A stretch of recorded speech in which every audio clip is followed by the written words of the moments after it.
बिस्मिल्लाहिर्रहमानिर्रहीम। अस्सलाम वालेकुम। मैं हूं ईसा नकवी।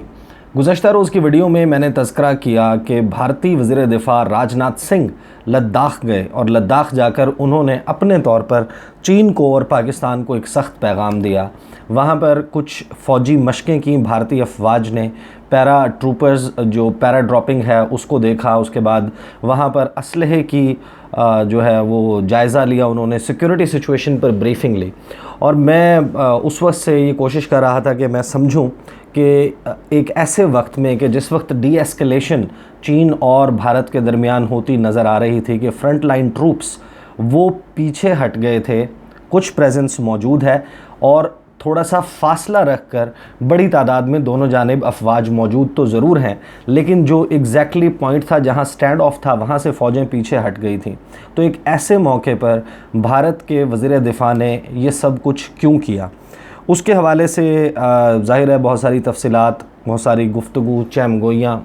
वो मौजूद हैं। मुख्तलिफ़ अखबारात में उसमें तज़किरे हुए हैं, कॉलम्स लिखे गए हैं, वेबसाइट्स पर आर्टिकल्स मौजूद हैं, सोशल मीडिया पर बहुत बहस हुई है। लेकिन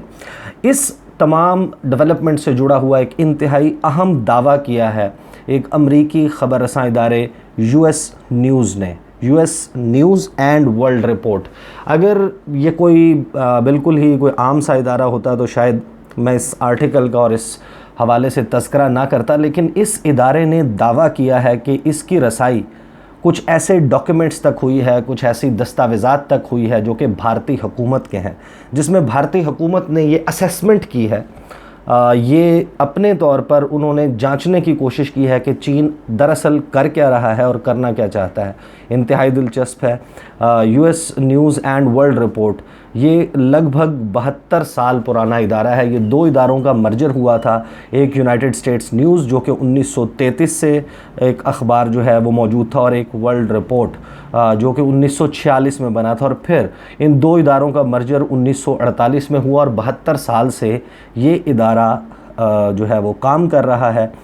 ख़बर रसां इदारा है और इसकी क्रेडिबिलिटी भी जो है वो बेहतर समझी जाती है। और इसके इस दावे के हवाले से जो लिखा है, इन दस्तावेज़ात के हवाले से वो लिखा है, इनके राइटर एंड एनालिस्ट हैं, सीनियर राइटर एंड एनालिस्ट हैं पॉल डी शिंकमैन। और ये दावा करते हैं कि ये जो सब कुछ हो रहा है ये उन डॉक्यूमेंट्स की बुनियाद पर कह रहे हैं कि भारत की हुकूमत, भारतीय सरकार ये समझती है कि ये जो सब कुछ हुआ जून के महीने में, मई के महीने में और जिसका अप्रैल के महीने में आगाज़ हो गया था, ये एक लार्जर गेम प्लान है, एक बहुत बड़ा गेम प्लान है चीन का, जिसके ऊपर अमली काम का आगाज़ चीन की तरफ से किया गया है और पाकिस्तान इस बड़े गेम प्लान का एक अहम तरीन मोहरा है, इसका हिस्सा है इस गेम प्लान का। और जो असेसमेंट है भारतीय हुकूमत की, उसके चंद पॉइंट्स मैं आपको बता देता हूँ, फिर उसके हवाले से इंतहाई अहम गुफ्तगू है। फिर एक माइक पॉम्पियो का जो कि अमरीकी वज़ीर ख़ारजा हैं, उसका भी इस तमाम डेवलपमेंट से और चीन के हवाले से एक बयान है। और साथ ही जो अपने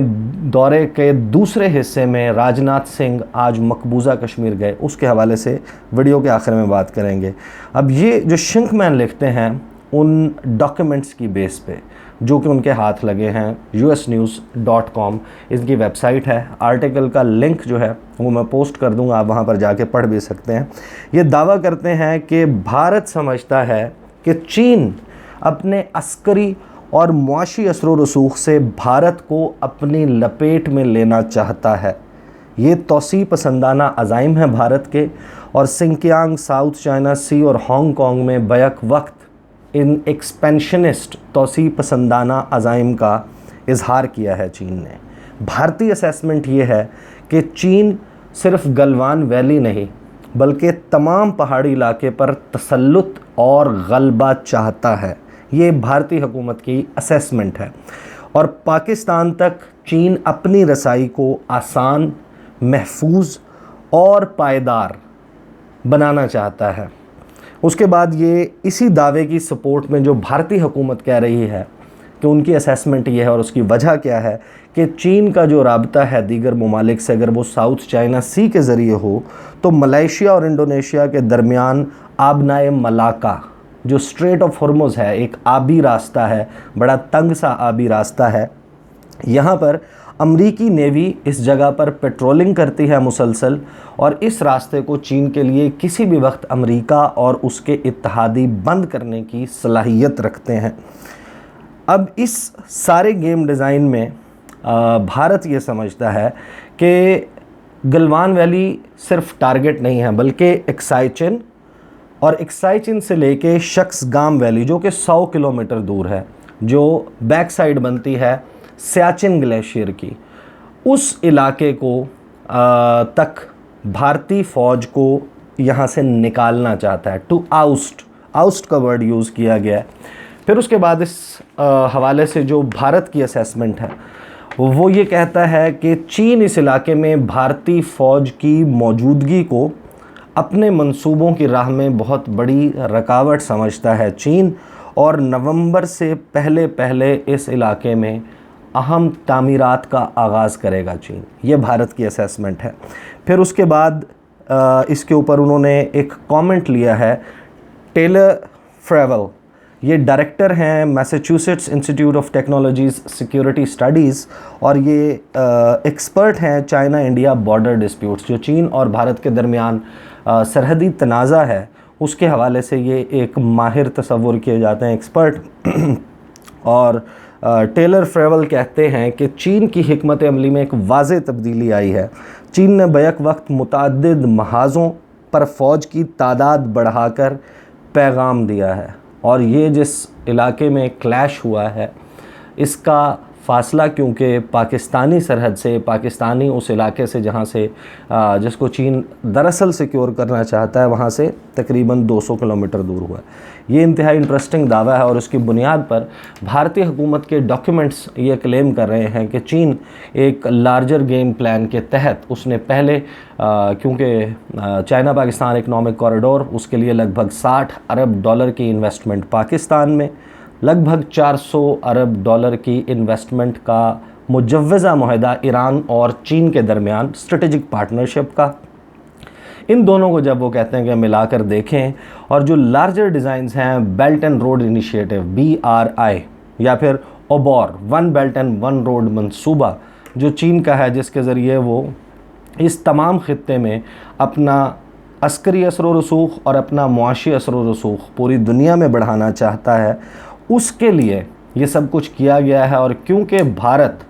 एक ख़तरा हो सकता था, भारतीय फ़ौज की यहाँ पर मौजूदगी एक ख़तरा हो सकती थी, तो इस तमाम गेम प्लान के पहले हिस्से के तौर पर ये आगाज़ किया गया, और इस अप्रैल में चाइना ने बाय डिज़ाइन यहाँ पर अपनी फ़ौजें भेजीं और भारतीय एक्टिविटी के ऊपर एतराज़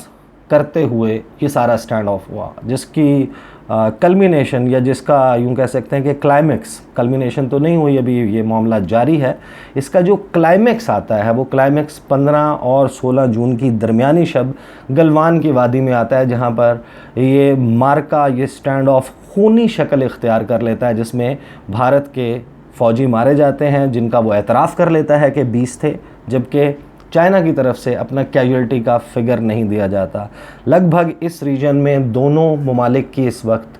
अगरचे अब वो फ़ेस टू फेस बिल्कुल आमने सामने तो नहीं खड़ी, थोड़ा पीछे हट गई हैं, लेकिन 30,000 अफवाज फ़ौजियों की तादाद है जो कि चीन की, और 30,000 फ़ौजियों की तादाद है जो कि भारत की है। कल जब पैरा ड्रॉपिंग की गई और उसके साथ ही जो स्नाइपर गन्स का मुआयना किया गया ऑब्वियसली, और फिर टैंक्स की मनूवरिंग, इससे 3 मैसेजेस हैं। एक तो ये कि क्योंकि इस पहाड़ी इलाके पर हर जगह रास्ता नहीं है, रोड नहीं है, और आपने अगर इस इलाके में कोई भी ऑपरेशन करना है, कोई भी कार्रवाई करनी है किसी दुश्मन के ख़िलाफ़, तो उसके लिए मुख्तलिफ़ मकामात पर अपने फ़ौजियों को उतारने के लिए ऑब्वियसली पैराग्लाइडर्स और पैराट्रूपिंग के ज़रिए अपने फ़ौजी उतारे जाएंगे। उसके बाद दूर तक मार करने वाली, दूर से निशाना लेने वाली गन्स का, पीका मशीन गन्स का मुआयना, और वहाँ पर इन गन्स की मौजूदगी ये बताती है कि अब तक जो स्कर्मिश, जो बॉर्डर जिसके ऊपर 1962 के बाद उस तरीके से वाक़यात नहीं हुए, और 1975 के बाद असलहे का इस्तेमाल रिकॉर्ड नहीं है। ऐसा कोई रिकॉर्ड नहीं मिलता कि जिसमें असलहे का इस्तेमाल चीन और भारत के दरमियान हुआ हो। एक ऐसे बॉर्डर के ऊपर ऐसे असलहे की नुमाइश भारतीय वज़ीर दिफ़ा की मौजूदगी में, ये अब उन डॉक्यूमेंट्स के साथ जो कि भारत की असेसमेंट है इस सारी सिचुएशन की, जब आप उसके साथ मिला के देखते हैं तो समझ आती है कि गुज़श्ता रोज़ भारतीय वज़ीर दिफ़ा वहाँ पर जो पहुँचे वो उस असेसमेंट की बुनियाद पर है, और उसमें उस दौरे में उनके साथ उनके chief of defence general Bipin Rawat और उनके army chief general M Naravane ये भी मौजूद थे। तो ये वाक़या तो यहाँ तक हो गया। उसके दूसरे हिस्से में आज मकबूजा वादी पहुँचे वज़ीर दिफ़ा राजनाथ सिंह, और राजनाथ सिंह जो कि ललकार रहे थे, जो कि बड़े टॉप ऑफ हिज लंग्स बात कर रहे थे लद्दाख में जिस वक्त उन्होंने गुफ्तगू की। उस वक्त उनकी गुफ्तगू और उनका लहजा डिफरेंट था, और आज जब वो ज़िला कुपवाड़ा के आगे फॉरवर्ड पोस्ट पर गए तो वहाँ पर उनका इस किस्म का ना तो कोई बयान आया और ना ही उसको इस तरीके से कवर किया गया जैसे चीन के साथ बॉर्डर पर कवर किया गया था। यहाँ पर अगरचे जो रिपोर्टिंग हुई है भारतीय मीडिया में उसमें ये दावा ज़रूर किया गया है कि वहाँ पर उन्होंने सिक्योरिटी सिचुएशन का जायज़ा लिया, जो सिक्योरिटी सूरत हाल है वहाँ पर उन्होंने मुआयना किया असलहे का, और वहाँ पर जो फ़ौजी जवान हैं उनके साथ इंटरेक्ट किया। और साथ ही उन्होंने ये भी दावा किया कि पाकिस्तान इस इलाके में शेलिंग करता है या पाकिस्तान यहाँ पर भारतीय चौकियों को निशाना बनाते हैं। साथ ही अमरनाथ मंदिर, अमरनाथ की जो गार है, इसकी मेरे हवाले से मैं वीडियो कर चुका हूँ, वो भारत ने यात्रियों के लिए, हिंदू यात्रियों के लिए खोल दिया। एक तरफ तो मकबूजा कश्मीर में मुसलमानों की किसी भी किस्म की गैदरिंग उसके ऊपर पाबंदी है, जो सिख यात्री हैं उनके करतारपुर कॉरिडोर को क्रॉस करके करतारपुर कॉरिडोर में जो दरबार है करतारपुर साहिब उधर आने पर पाबंदी है। वहीं पर मकबूजा कश्मीर ज़िला कुपवाड़ा में अमरनाथ की गार वो यात्रियों के लिए खुली है। और आज भारतीय वज़ीर दिफ़ा, उनके आर्मी चीफ़ और चीफ़ ऑफ डिफेंस, उन तीनों ने अमरनाथ के मंदिर के ऊपर हाज़िरी भी दी। वहाँ पर जो उनकी मजहबी इबादत हैं वो भी सरअंजाम दी, उसकी तस्वीर, उसकी वीडियोस जो हैं वो भी भारतीय मीडिया के ऊपर मौजूद नहीं। इस वीडियो के आखिर में अब ये सारी डेवलपमेंट है जो कि चीन और भारत के दरमियान ये सारा मार्का हुआ,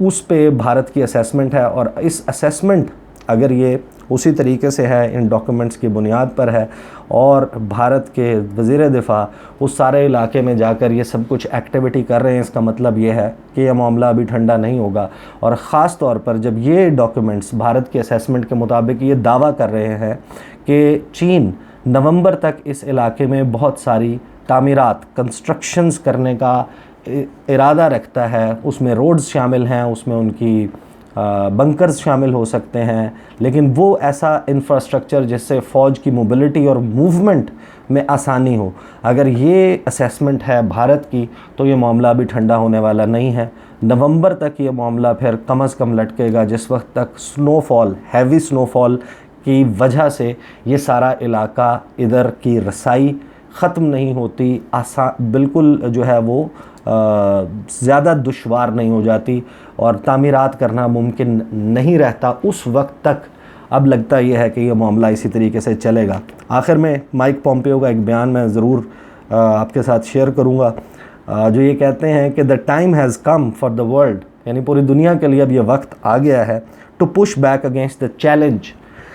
posed by the Chinese Communist Party, यानी कि चीन की कम्युनिस्ट पार्टी ने पूरी दुनिया के सामने जो एक चैलेंज रखा है, इस दुनिया पर गलबे का जो चाहती है चाइनीज़ कम्युनिस्ट पार्टी और चीन,